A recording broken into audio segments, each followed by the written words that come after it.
बिस्मिल्लाहिर्रहमानिर्रहीम। अस्सलाम वालेकुम स्टूडेंट, मैं हूं हसन फरीद, आपका फिजिक्स टीचर। आज हम पढ़ेंगे टाइप्स ऑफ वेक्टर्स। स्टूडेंट्स, मैंने डिसाइड किया कि ये चैप्टर अगर आप सही तरह से गो थ्रू करना चाहते हैं, सही तरह से अंडरस्टैंडिंग लेना चाहते हैं इस चैप्टर की, तो क्यों ना हम इस चैप्टर में यूज होने वाली कुछ इंपॉर्टेंट टर्म्स को जो वेक्टर से रिलेटेड है, हम इसी एक लेक्चर में सारों को एक साथ पढ़ लें।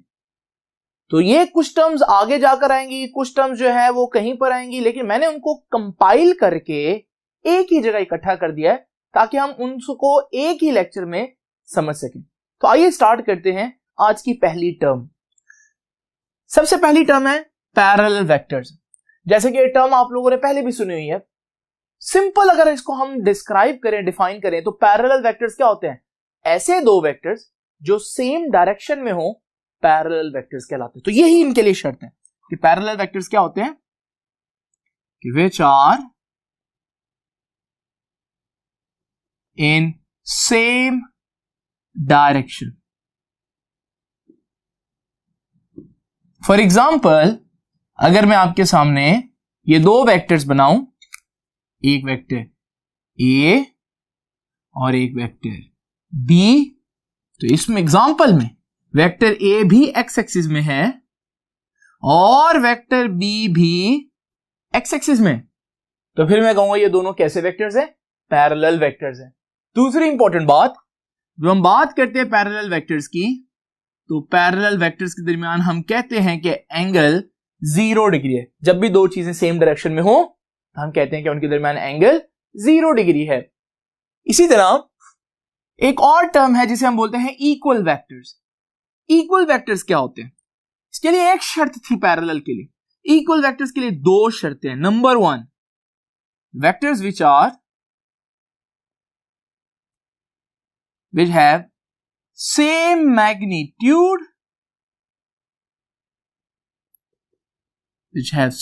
Magnitude, as well as same direction. देख लीजिए स्टूडेंट्स, वहां सिर्फ एक शर्त थी कि भाई डायरेक्शन सेम होनी चाहिए। यहां डायरेक्शन सेम होने के साथ साथ मैग्नीट्यूड सेम होना भी जरूरी है। यानी कि अगर मैं आपके सामने दो वेक्टर्स ड्रॉ करूं, ए और बी, और ये एक वेक्टर है ए और ये एक वेक्टर बी है, दोनों ही एक्स एक्सिस में। अगर वेक्टर ए की डायरेक्शन वेक्टर बी के बराबर है और वेक्टर ए का मैग्नीट्यूड यानी कि टेल की लेंथ भी वेक्टर बी के बराबर है, इसका मतलब यह हुआ कि वेक्टर ए और वेक्टर बी की डायरेक्शन के साथ साथ उनका मैग्नीट्यूड भी सेम है। तो हम कहेंगे ये अब इक्वल वेक्टर्स कहलाएंगे। आप देख सकते हैं एंगल अभी भी 0 डिग्री ही बनता है। और दूसरी इंपॉर्टेंट बात यहां पर मैं आप लोगों से डिस्कस करना चाहूंगा कि हर इक्वल वेक्टर लाजमी बात है कि पैरेलल होगा, क्योंकि पैरेलल की शर्त इक्वल में भी आ रही है, सेम डायरेक्शन वाली। तो हर इक्वल वेक्टर पैरेलल होता है, लेकिन हर पैरेलल वेक्टर इक्वल होना जरूरी नहीं है। ये पैरेलल है लेकिन इक्वल नहीं है, ये इक्वल भी है और पैरेलल भी है। तो ये हमारे पास दो इंपॉर्टेंट बातें। अब जरा देखते हैं तीसरे टाइप का वेक्टर। तीसरे टाइप के वेक्टर को बोलते हैं एंटी पैरेलल वेक्टर। जैसे कि आप देख रहे हैं इसका ऑपोजिट बनता है ये। तो अगर ये सेम डायरेक्शन में है तो फिर एंटी पैरेलल वेक्टर्स क्या होंगे? जो ऑपोजिट डायरेक्शन में हो। तो जरा देखिए, these are the vectors which are in opposite direction, opposite direction में हो। एग्जाम्पल देखते हैं जी। ये देखिए, अगर ये वेक्टर ए है तो ये वेक्टर बी इसके बिल्कुल ऑपोजिट डायरेक्शन है। तो वेक्टर ए है पॉजिटिव एक्स एक्सिस में, जबकि वेक्टर बी है नेगेटिव एक्स एक्सिस में है। इसका मतलब वेक्टर ए और वेक्टर बी की डायरेक्शन बिल्कुल ऑपोजिट है, तो हम कहेंगे ये दोनों कैसे वेक्टर्स हैं, ये बिल्कुल एंटी पैरेलल वेक्टर्स हैं। अब एंटी पैरेलल वेक्टर्स में एंगल अगर आप देखें तो याद रखिएगा एंगल कहलाता है 180 डिग्री, क्योंकि बिल्कुल ऑपोजिट है एक दूसरे के, तो एंगल कितना होगा जी 180 डिग्री। तो ये है हमारे पास पैरेलल और एंटी पैरेलल वेक्टर्स। अब जरा देखते हैं नेगेटिव वेक्टर क्या होता है। अब मैंने आप लोगों को बताया एंटी पैरेलल होने के लिए एक शर्त है, ऑपोजिट डायरेक्शन। अब नेगेटिव वेक्टर के लिए दो शर्तें। पहली चीज, negative vectors are the vectors which have same magnitude but opposite direction। देख लीजिए हमारे पास दो कंडीशंस आ गई। Number 1 same magnitude, number 2 opposite direction. Opposite direction तो पहले भी था, लेकिन अब एक और शर्त जो ऐड हुई है वो है सेम मैग्नीट्यूड की। तो यहां पर मैग्नीट्यूड सेम रखना है हमने, ये एक वेक्टर देखें और ये एक वेक्टर देखें। क्या दोनों का मैग्नीट्यूड सेम है? जी तकरीबन दोनों का मैग्नीट्यूड सेम है, क्योंकि लेंथ सेम है वेक्टर के टेल की। ये ए है वेक्टर, ये वेक्टर बी है। और मैग्नीट्यूड सेम होने के साथ साथ अगर आप देखें एक पॉजिटिव एक्स एक्सिस में एक नेगेटिव एक्स एक्सिस में, तो इनकी डायरेक्शन बिल्कुल ऑपोजिट हुई। तो हम इसमें कहेंगे कि ए बी का नेगेटिव वेक्टर बनता है, और यहां पर हम थीटा अभी भी 180 बोलेंगे क्योंकि ऑपोजिट डायरेक्शन। तो यहां से हम एक बात कह सकते हैं, वो बात यह है कि जो हमारे पास एंटी पैरेलल वेक्टर्स हैं उनका नेगेटिव होना जरूरी नहीं है, लेकिन हर नेगेटिव वेक्टर एंटी पैरेलल लाजमी होगा। क्यों? क्योंकि इसमें जो ऑपोजिट डायरेक्शन की शर्त है वो इसमें भी है। तो ये बिल्कुल वैसे जैसे पैरेलल और इक्वल वेक्टर्स हैं, इसी तरह एंटी पैरेलल और नेगेटिव वेक्टर है। तो हर नेगेटिव एंटी पैरेलल होता है, लेकिन हर एंटी पैरेलल नेगेटिव नहीं होता। तो जरा देखते हैं हमारे पास नेक्स्ट है कोलीनियर वेक्टर्स। लीनियर वर्ड लिखना है एक लाइन से। लीनियर का वर्ड निकला है कहां से?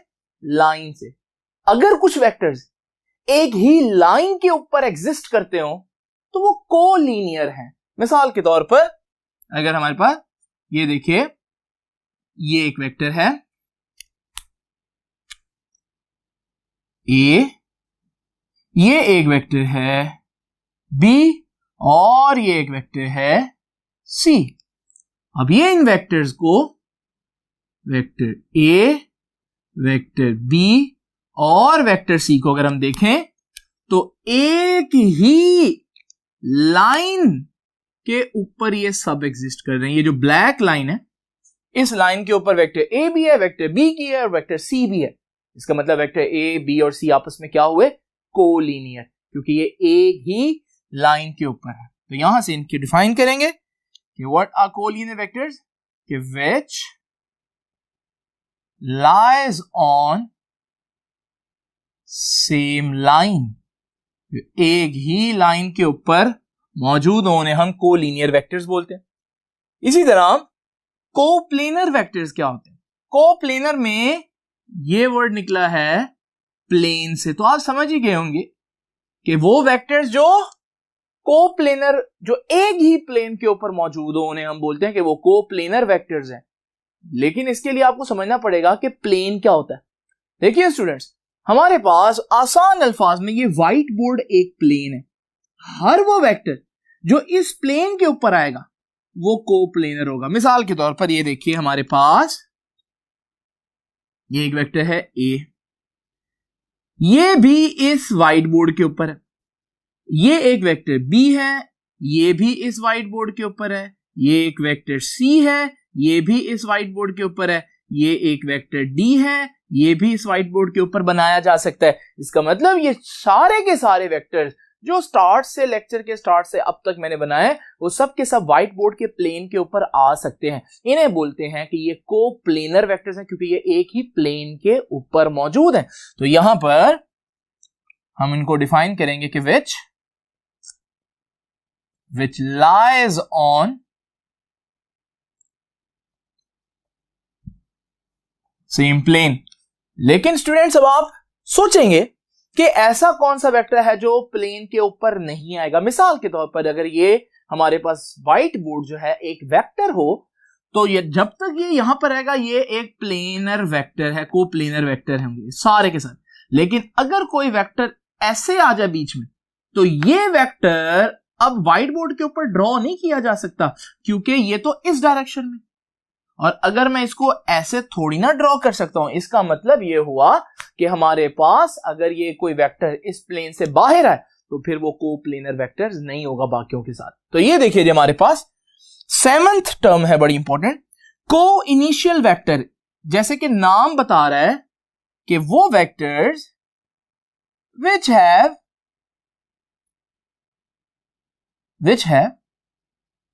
same initial point। ऐसा वेक्टर जो वो वेक्टर्स जिनका सेम इनिशियल पॉइंट हो। मिसाल के तौर पर ये देखिए जी, हमारे पास ये है वेक्टर ए, ये है वेक्टर बी, ये है वेक्टर सी। स्टूडेंट्स, इन तीनों वेक्टर्स को अगर आप ध्यान से देखें तो इन तीनों का स्टार्टिंग पॉइंट यानी कि इनकी जो टेल है वो एक ही पॉइंट पर एग्जिस्ट कर रही है। तो मैं बोलूंगा कि ये को इनिशियल है, यानी कि ये एक ही पॉइंट से इनिशिएट हो रहे हैं, स्टार्ट हो रहे हैं। तो ये हमारे पास हो गया को इनिशियल वेक्टर्स। उसके बाद देखिए जी, हमारे पास एक और टर्म है को टर्मिनस वेक्टर्स। टर्मिनस का मतलब होता है टर्मिनेट होना, टर्मिनेट का मतलब होता है खत्म होना। वेक्टर कहां खत्म होता है? हेड पर। तो को टर्मिनस वेक्टर्स क्या होंगे कि जिनका vectors which have same terminal point. मिसाल के तौर पर अगर मैं एक वेक्टर ये है, एक वेक्टर ये है और एक वेक्टर ये है, इस सूरत में ये तीनों वेक्टर्स जो हैं इनके हेड जो कि इनका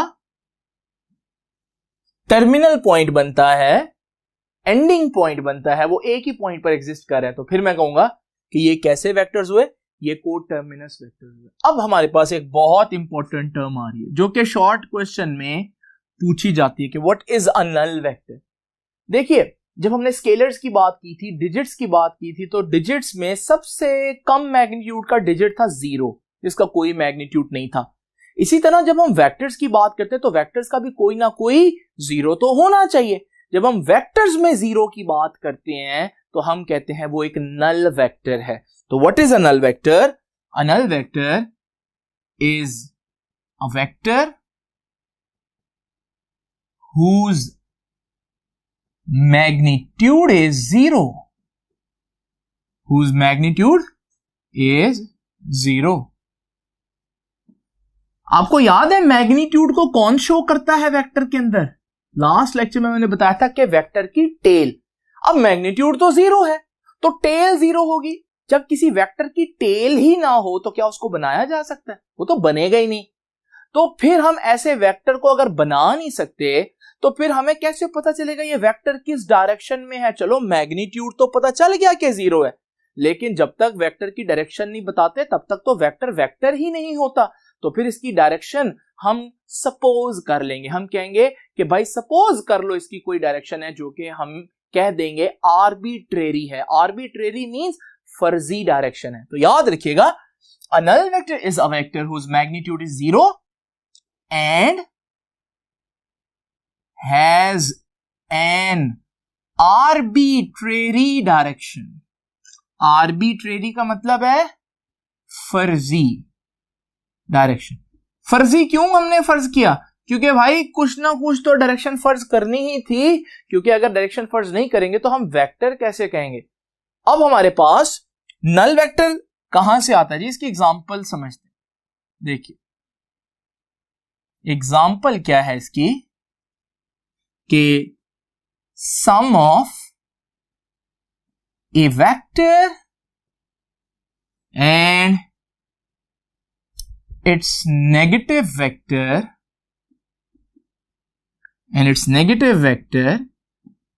is a null vector। तो देखिए जी, एक वेक्टर में उसका नेगेटिव वेक्टर ऐड करें तो हमारे पास जो बचेगा वो नल वेक्टर होगा। मिसाल के तौर पर अगर एक वेक्टर a है और एक वेक्टर उसका ही नेगेटिव है तो आपको पता है ना इसका आंसर क्या आएगा, 0।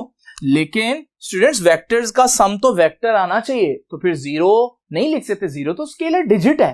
तो हम कहेंगे कि भाई 0 नहीं बल्कि 0 के ऊपर वेक्टर का निशान डालेंगे। अब ये कोई आम 0 नहीं है, ये एक 0 वेक्टर है जिसे मैंने क्या नाम दिया है, नल वेक्टर।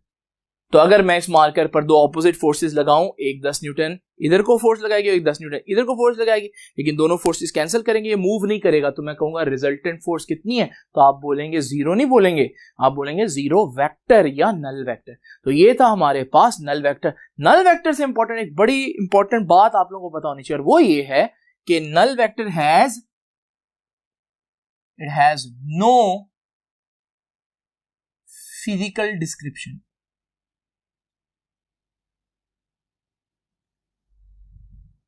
आप इसको फिजिकली बना नहीं सकते भाई, जिस चीज की टेल ही नहीं उसको कैसे बनाएंगे।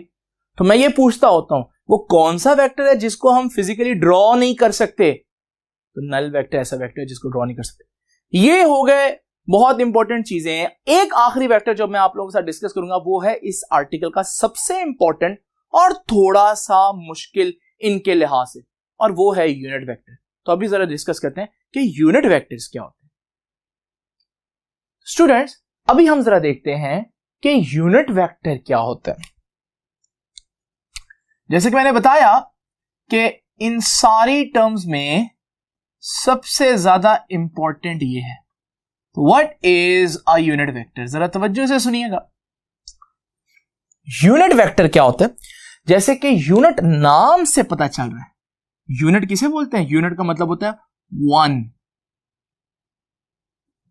जब भी कोई चीज एक हो तो हम कहते हैं वो 1 है। यूनिट लेंथ 1 मीटर लेंथ या 1 centimetre length, unit time 1 second, 1 minute, 1 घंटा, जब भी हम यूनिट का वर्ड यूज करते हैं तो हम उस क्वांटिटी को 1 सपोज करते हैं।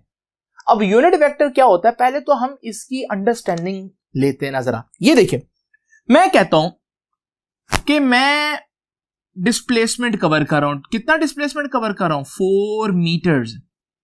अगर मैं 4 मीटर्स ट्रेवल कर रहा हूं तो क्या यहां से पता चल गया आपको कि मैं किस डायरेक्शन में जा रहा हूं?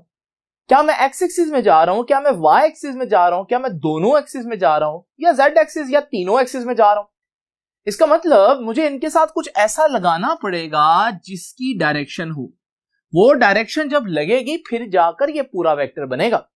तो जो वेक्टर ऐसा मैं लगाऊंगा जो किसी भी चीज की डायरेक्शन शो करता है उसे मैं बोलूंगा यूनिट वेक्टर।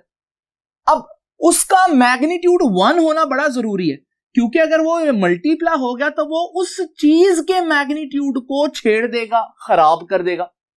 तो मैं यहां चाहता हूं एक ऐसी चीज लगाना जिसका काम सिर्फ और सिर्फ डायरेक्शन शो करना हो, मैग्नीट्यूड ना हो उसका, यानी कि उसका मैग्नीट्यूड 1 हो। वो चीज जो लगाऊंगा मैं उसे मैं कहूंगा यूनिट वेक्टर। तो यहां से डेफिनेशन निकलेगी यूनिट वेक्टर की। What is a unit vector? It is a vector whose magnitude is 1। ये एक ऐसा वेक्टर है जिसका मैग्नीट्यूड कितना होता है, 1 होता है। तो ये करता क्या है, डायरेक्शन शो करता है किसी भी वेक्टर की। whose magnitude is 1 and used to specify the direction of a given vector, किसी भी वेक्टर की डायरेक्शन शो करने के लिए जो वेक्टर यूज किया जाता है उसे हम यूनिट वेक्टर कहते हैं। दो बातें नोट करें, मैग्नीट्यूड कितना है 1, और इसका काम क्या है, use to specify the direction, इसका काम होता है डायरेक्शन बताना, तो इसका काम मैग्नीट्यूड में कुछ भी नहीं है, इसलिए इसका मैग्नीट्यूड कितना होना चाहिए 1। एक और बड़ी इंपॉर्टेंट बात जो आप लोग भूल जाएंगे मुझे मालूम है, याद रखिएगा, a unit vector has no unit। क्यों भला? क्योंकि देखिए अगर जो चीज मैंने इधर लगानी है डायरेक्शन के लिए उसका मैग्नीट्यूड हुआ तो वो इसके मैग्नीट्यूड को डिस्टर्ब कर देगा, अगर उसका यूनिट हुआ तो वो ये ऑलरेडी जो यूनिट लगा उसको भी चेंज कर देगा। उसका काम है डायरेक्शन बताना, तो ना ही उसका यूनिट होना चाहिए ना ही उसका मैग्नीट्यूड 1 से ज्यादा होना चाहिए, क्योंकि फिर वो मैग्नीट्यूड को भी डिस्टर्ब करेगा। तो मैग्नीट्यूड 1 होता है, इसका काम डायरेक्शन बताना होता है, लेकिन ये बात बुक ने नहीं लिखी a unit vector has no unit, unit vector का यूनिट भी नहीं होना चाहिए, क्योंकि उसका काम ही सिर्फ और सिर्फ क्या बताना है, डायरेक्शन बताना। अब जरा देखते हैं, हमें मालूम है कि एक वेक्टर के अंदर भाई दो चीजें हैं। पहली चीज कौन सी है, मैग्नीट्यूड, दूसरी चीज डायरेक्शन। जब ये दोनों चीजें होंगी फिर ही वेक्टर का मतलब पूरा होगा। अभी अगर मेरे पास एक वेक्टर ए है तो इस वेक्टर ए का मैग्नीट्यूड ऐसे लिख दूंगा मैं, साथ क्या होना चाहिए, उस ए वेक्टर की डायरेक्शन बताने वाली कोई चीज, उसे मैं लिखूंगा ए हैट। और बेटा यही हमारा यूनिट वेक्टर है। तो यूनिट वेक्टर ऐसे यहां से हम यूनिट वेक्टर भी निकाल सकते हैं। ये देखिए यूनिट वेक्टर किसके बराबर रहेगा, यूनिट वेक्टर बराबर रहेगा, ये ए का मैग्नीट्यूड उधर जाकर डिवाइड हो जाएगा, तो A vector divided by A magnitude. ये इक्वेशन आपने नहीं भूलनी, बड़ी ही इंपॉर्टेंट है कि अगर आप किसी भी यूनिट वेक्टर को फाइंड आउट करना चाहते हैं, आप वेक्टर को उसी के मैग्नीट्यूड से डिवाइड कर दें तो आपके पास यूनिट वेक्टर आ जाएगा। इस फार्मूले को जल्दी से जहन में बिठाएं और फिर मैं आपसे पूछता हूं एक बड़ा जबरदस्त किस्म का एमसीक्यू। स्टूडेंट्स ये एक एमसीक्यू है, जरा ध्यान से देखिएगा। एमसीक्यू कह रहा है कि विच इज नॉट करेक्ट, इनमें से कौन सी इक्वेशन करेक्ट नहीं है। अगर आप लोगों ने पहचान लिया हो, ये वही इक्वेशन है जो मैं आपको कह रहा था कि अच्छी तरह से जहन नशीन कर लें कि unit vector vector divided by magnitude होता है। अब मैं आपसे कह रहा हूं इनमें से कौन सा करेक्ट नहीं है। अगर आप गौर से दूसरी इक्वेशन देखें तो दूसरी इक्वेशन कहां से आई है, देखो ये मैं उधर लेकर मल्टीप्लाई किया तो यही चीज आ गई, और इसी तरह से जो तीसरी इक्वेशन है वो कैसे आई, इसको इधर मल्टीप्लाई हो रहा था जाकर डिवाइड किया तो देखो ये चीज आ गई। यानी कि एक्चुअली ये तीनों इक्वेशंस क्या है, डिफरेंट इक्वेशंस नहीं है, एक ही इक्वेशन की डिफरेंट अरेंजमेंट्स है। तो फिर आप मुझे बताएं इनमें से कौन सी ऐसी है जो सही नहीं है, कौन सी गलत है, बताएं जरा जल्दी से सोचें। अगर आपने डी ऑप्शन सोचा, क्योंकि आप लोग कह रहे हैं कि ये तो सारे ही करेक्ट हैं, एक ही इक्वेशन की तो डिफरेंट अरेंजमेंट्स है, लेकिन अब इसका आंसर बड़े ही ध्यान से सुनना है। मजे की बात यह है कि इसमें सी ऑप्शन करेक्ट है, यानी कि अगर मैं पूछूं विच इज नॉट करेक्ट तो C is not correct, this is wrong formula. आप हैरान होंगे कि सर ये तो एक ही फॉर्मूला की 3 डिफरेंट अरेंजमेंट्स हैं और वो भी सही हैं, ये फॉर्मूला गलत कैसे हो गया। सुनिएगा बच्चों ध्यान से, देखें ये क्या है, वेक्टर ए, नीचे क्या है, यूनिट वेक्टर। बेटा यूनिट वेक्टर है तो वेक्टर ही ना। अब मजे की बात है वेक्टर वेक्टर से डिवाइड हो रहा है। अब यहां पर एक बड़ी इंपॉर्टेंट बात याद रखना है, वेक्टर वेक्टर से डिवाइड नहीं हो सकता, याद रखेंगे ये बात। तो vectors can not be divided, vectors divide नहीं हो सकते, ये बड़ी इंपॉर्टेंट बात है, इसको ध्यान में रखिएगा। तो आप देख सकते हैं कि बज़ाहिर लग रहा है जैसे सारे ऑप्शंस जो हैं वो सही है, लेकिन अगर आप डीपली देखेंगे तो आपको उनमें से एक ऑप्शन सही है। एमसीक्यू जब भी मैं पूछूं बड़ी एहतियात से आंसर देना है, बड़े ही तवज्जो से, क्योंकि हो सकता है उसमें छोटे छोटे अल्फाजों की वजह से भी, चेंज करने की वजह से भी आपका आंसर टोटली चेंज हो जाए। तो आइए स्टार्ट करते हैं वापस अपना टॉपिक। तो स्टूडेंट्स, आप लोग ने देखा कि किस तरह से ये फॉर्मूला थोड़ा सा ट्रिकी हो सकता है, इसको याद रखिएगा। अब हम टॉपिक को मजीद आगे लेकर चलते हैं। देखिए स्टूडेंट्स, आपको याद होगा मैंने कार्टेशियन सिस्टम आपको सिखाया था, और कार्टेशियन सिस्टम में मैंने आपको बताया था कि ये है एक्स एक्सिस, ये है वाई एक्सिस और ये है जेड एक्सिस। अब जरा तवज्जो कीजिएगा, देखें आपका यूनिट वेक्टर ऐसे ही है जैसे एक कदम। जब भी मैं चलूंगा तो मुझे बताना पड़ेगा मैं एक कदम एक्स एक्सिस में ले रहा हूं, वाई एक्सिस में ले रहा हूं या जेड एक्सिस में। तो मुझे एक्स एक्सिस, वाई एक्सिस और जेड एक्सिस के लिए यूनिट वेक्टर स्पेसिफाई करने पड़ेंगे। तो याद रखिएगा, अगर मैं एक्स एक्सिस में चलूंगा तो मैं अपने उस एक कदम को आई हैट कहूंगा। अगर मैं वाई एक्सिस में चलूंगा तो मैं अपने उस एक कदम को जे हैट, और अगर मैं जेड एक्सिस में चलूंगा तो उस एक कदम को मैं के हैट कहूंगा। इसका मतलब ये जो आई हैट, जे हैट और के हैट, ये क्या है? ये यूनिट वेक्टर्स हैं। लेकिन आई हैट किस एक्सिस में?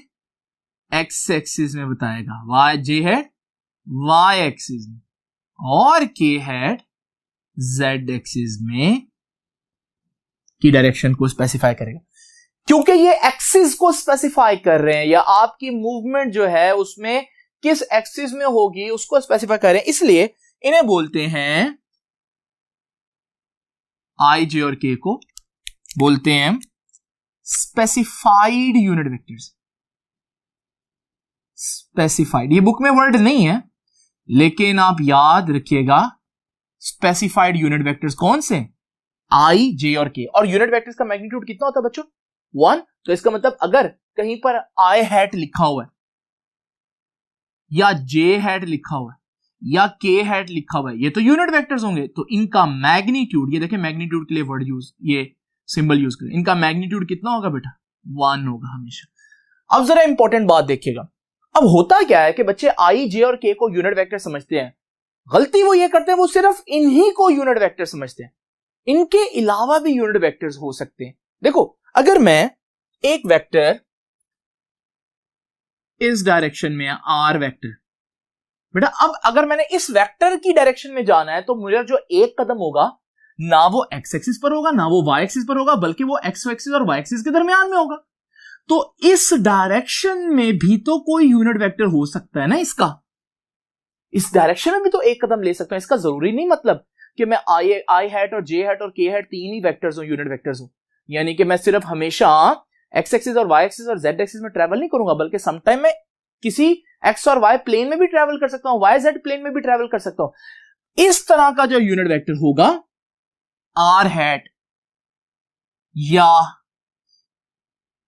एन हैट, ये भी यूनिट वेक्टर्स हैं। एन हैट को मैं यहां डिस्कस करना नहीं चाहता क्योंकि इसको हम डिटेल में डिस्कस करेंगे क्रॉस प्रोडक्ट के टॉपिक के अंदर। तो बस मैं यहां इतना बताता चलता हूं कि आर हैट और एन हैट ये भी यूनिट वेक्टर्स हैं, लेकिन वो तो स्पेसिफाइड यूनिट वेक्टर्स थे ना, X axis, Y axis, Z axis में। ये नॉन स्पेसिफाइड यूनिट वेक्टर्स हैं। मिसाल के तौर पर देखो, अब आपका क्वेश्चन होगा कि सर आई, जे और के को तो देखते ही पता चल जाएगा कि वो यूनिट वेक्टर्स हैं, लेकिन अगर कोई और यूनिट वेक्टर है तो हमें कैसे पता चलेगा कि वो यूनिट वेक्टर है भी या नहीं? तो इसके लिए बड़ा आसान सा मेरे पास एक सॉल्यूशन है, जरा तवज्जो कीजिएगा। मैं आपके सामने एक वेक्टर लिखता हूं। वेक्टर है 1/√2 आई हैट प्लस 1/√2 जे हैट। बड़ा खौफनाक सा वेक्टर लग रहा है, लेकिन एक्चुअली में इतना मुश्किल नहीं है इसको सॉल्व करना। मैं आपसे पूछता हूं कि क्या ये यूनिट वेक्टर है या नहीं? अब आप इसको देखना चाहते हैं कि ये यूनिट वेक्टर है या नहीं, क्या तरीका है आपके पास? अगर खाली आई, खाली जे, खाली के लिखा होता, कंफर्म था यूनिट वेक्टर है। लेकिन आई और जे के इस तरह के कॉम्बिनेशंस यूनिट वेक्टर होंगे या नहीं होंगे, इसके लिए हमारे पास एक छोटा सा टेस्ट है, और वो टेस्ट है कि आप उसका मैग्नीट्यूड लो। मैंने अभी बताया था यूनिट वेक्टर का मैग्नीट्यूड कितना होता है, 1। अगर आप इसका मैग्नीट्यूड लो और 1 आंसर आ जाए तो ये यूनिट वेक्टर है, और अगर ना आया तो ये यूनिट वेक्टर नहीं है। इतना आसान सा टेस्ट है। लेकिन आप पूछेंगे सर ये यूनिट वेक्टर का मैग्नीट्यूड लेना कैसे है? वैसे ये आर्टिकल हम लोगों ने आगे पढ़ना है, लेकिन यहां तक के लिए मैं आपको एक सिंपल तरीके से बता देता हूं कि जब भी आपने यूनिट वेक्टर का मैग्नीट्यूड देखना, आप ये अंडर रूट डालें और इस अंडर रूट के अंदर ये दो ब्रैकेट्स और उनका स्क्वायर। पहली ब्रैकेट में जो आई हैट के साथ है वो डालें। आई हैट के साथ क्या है बेटा? आई हैट के साथ तो है 1/√2। जब मैं इधर पुट करूंगा ये आ जाएगा 1/√2। फिर यहां पर जे हैट के साथ क्या है? 1/√2। देखिए जे हैट और आई हैट को नहीं डालना, आई हैट के साथ जो मैग्नीट्यूड है और जे हैट के साथ जो मैग्नीट्यूड है सिर्फ उनको पुट करना है। और अगर के हैट होगा तो फिर यहां पर आप एक ब्रैकेट डालकर के हैट को भी यूज करेंगे। अब जरा देखिए हमारे पास आर हैट का जो मैग्नीट्यूड आएगा कितना आएगा? 1/√2। बेटा स्क्वायर और अंडर रूट तो कैंसिल हो जाएगा, 1/2 रह जाएगा। ये भी स्क्वायर और अंडर रूट कैंसिल हो जाएगा, 1/2। बेटा 1/2 प्लस 1/2 तो 1 नहीं होता, और अंडर रूट ऑफ 1 कितना होता है? 1। इसका मतलब बेटा इस वेक्टर का तो मैग्नीट्यूड 1 आ गया। जरा सोचें, जिस वेक्टर का मैग्नीट्यूड 1 हो उसे तो हम क्या बोलते हैं? Unit vector. इसका मतलब अगर मेरे से कोई पूछे ये यूनिट वेक्टर है, मैं कहूंगा yes it is a unit vector. How I came to know? मुझे कैसे मालूम पड़ा? क्योंकि मैंने इसका मैग्नीट्यूड निकाला तो इसका मैग्नीट्यूड 1 आ रहा है, जो कि किसकी पहचान है? यूनिट वेक्टर की। तो इतना आसान है यूनिट वेक्टर्स को पहचानना, अगर आपको कंफर्म नहीं है कि ये यूनिट वेक्टर है या नहीं। तो अब मैं आपसे लेक्चर खत्म करते करते दो बातें पूछता हूं, जरा देखते हैं कि आप इनका आंसर दे पाते हैं या नहीं। स्टूडेंट ये देखिए मेरे पास एक छोटा सा एमसीक्यू है, जरा देखते हैं इसको। कहते हैं which one is a unit vector. ये 3 वेक्टर्स दिए हुए ए बी सी ऑप्शन में 3 वेक्टर्स हैं फोर्स के, और वो कहता है इनमें से कौन सा यूनिट वेक्टर है। और फिर चौथा ऑप्शन है सारे यूनिट वेक्टर हैं, और ऑप्शन ई है कोई भी यूनिट वेक्टर नहीं है। अब मैं आपसे पूछता हूं यूनिट वेक्टर देखना है भाई, कैसे पता लगाएंगे कि यूनिट वेक्टर है या नहीं? क्या टेस्ट था यूनिट वेक्टर चेक करने का? याद करें, यूनिट वेक्टर चेक करने का एक टेस्ट था कि आप मैग्नीट्यूड फाइंड आउट करें। अगर मैग्नीट्यूड 1 आ जाए तो इसका मतलब यूनिट वेक्टर है। लो भाई जरा देखते हैं मैग्नीट्यूड निकालने का क्या तरीका है। इसको सॉल्व करता हूं, इसका मैग्नीट्यूड निकालते हैं भाई। याद है मैग्नीट्यूड निकालने का तरीका मैंने बताया था, अंडर रूट, और जो आई के साथ है उसका स्क्वायर। आई के साथ है 1/√2 और उसका स्क्वायर। फिर जो जे के साथ है उसका स्क्वायर, जे के साथ भी 1/√2 है और उसका स्क्वायर। बेटा 1/√2 का स्क्वायर 1/2, 1 ये भी स्क्वायर अंडर रूट से कैंसिल हो जाएगा तो 1/2, और साथ अंडर रूट, और 1/2 प्लस 1/2 1/√, और इसका मतलब जो पहला वेक्टर है उसका मैग्नीट्यूड तो 1 आ रहा है। अगली बात सुनिएगा जी, दूसरे वेक्टर को जरा देखते हैं जी। दूसरे वेक्टर के लिए भी हम ब्रैकेट डालेंगे, और यहां क्योंकि 3 है तीनों का स्क्वायर लेंगे। आई हैट के साथ क्या है जी? 1/√3। जे हैट के साथ क्या है? 1/√3, और के हैट के साथ 1/√3। अब जरा देखिए स्टूडेंट्स, स्क्वायर और अंडर रूट कैंसिल हो जाएगा, और फिर से हमारे पास बचेगा 1/3 प्लस 1/3 प्लस 1/3। बेटा 1/3 प्लस 1/3 प्लस 1/3 तो 1 आ जाएगा। और आप इसको सॉल्व करके देखेंगे हमारे पास ऑप्शन बी जो वेक्टर है उसका भी मैग्नीट्यूड 1 आ रहा है। और अब जरा तीसरा देखते हैं, मुश्किल लग रहा है लेकिन है आसान। देखें जी, वही फॉर्मूला मैग्नीट्यूड का। क्या तरीका है मैग्नीट्यूड निकालने का? अंडर रूट जो आई के साथ है उसका स्क्वायर, यानी कि साइन थीटा का स्क्वायर, तो वो साइन स्क्वायर थीटा आ जाएगा। जो जे के साथ है यानी कि कॉस थीटा का स्क्वायर, वो कॉस स्क्वायर थीटा आ जाएगा। अब स्टूडेंट्स आपको याद होगा, आपने एक फार्मूला पढ़ा था 10th में, और वो फार्मूला ये था कि sine square theta plus cos square theta is equal to 1। तो इसका मतलब आंसर इसका भी 1 आ जाएगा। तो आपने देखा स्टूडेंट्स ए ऑप्शन और बी ऑप्शन और सी ऑप्शन में जितने भी वेक्टर्स हैं उन सबका मैग्नीट्यूड 1 आ रहा है, तो जल्दी से बताएं कि इनमें से कौन सा ऑप्शन करेक्ट होगा। ये यूनिट वेक्टर है, ये यूनिट वेक्टर है, ये यूनिट वेक्टर है, या सारे ही यूनिट वेक्टर्स हैं? तो आप में से ज्यादातर बच्चे यही कहेंगे कि सारे यूनिट वेक्टर्स हैं, बट आपने वो बात फिर से भूल गए हैं जो मैंने बोला था कि आप लोग भूल जाएंगे। तो अब जरा तवज्जो से सुनिएगा स्टूडेंट्स। आपको याद है मैंने आपको बताया था a unit vector has no unit, unit vector का यूनिट नहीं होता। और आपने नोट नहीं किया, फोर्स का यूनिट न्यूटन लिखा हुआ है, यहां भी फोर्स का यूनिट न्यूटन लिखा हुआ है, यहां भी फोर्स का यूनिट लिखा हुआ है न्यूटन। तो जब भी यूनिट लिखा हो तो यूनिट वेक्टर का तो यूनिट हो ही नहीं सकता। तो बेटा इसमें हमारा आंसर क्या होगा? None is the unit vector. इनमें से कोई भी यूनिट वेक्टर नहीं है। हां, अगर ये इस तरह से होता कि यहां भी n ना लिखा होता, यहां भी n ना लिखा होता, यहां भी n ना लिखा होता, फिर मैग्नीट्यूड 1 आ रहा है और यूनिट भी नहीं है, फिर हम कहते कि ऑल आर यूनिट वेक्टर। तो थोड़ी थोड़ी डिटेल, छोटी छोटी डिटेल भी देखना बहुत जरूरी है, फिर जाकर आप अच्छे मार्क्स सिक्योर कर सकेंगे। ये था आज का आर्टिकल। आई होप कि आप इसको अच्छी तरह से पढ़ेंगे। आपसे मुलाकात होगी नेक्स्ट लेक्चर में, तब तक के लिए अल्लाह हाफिज।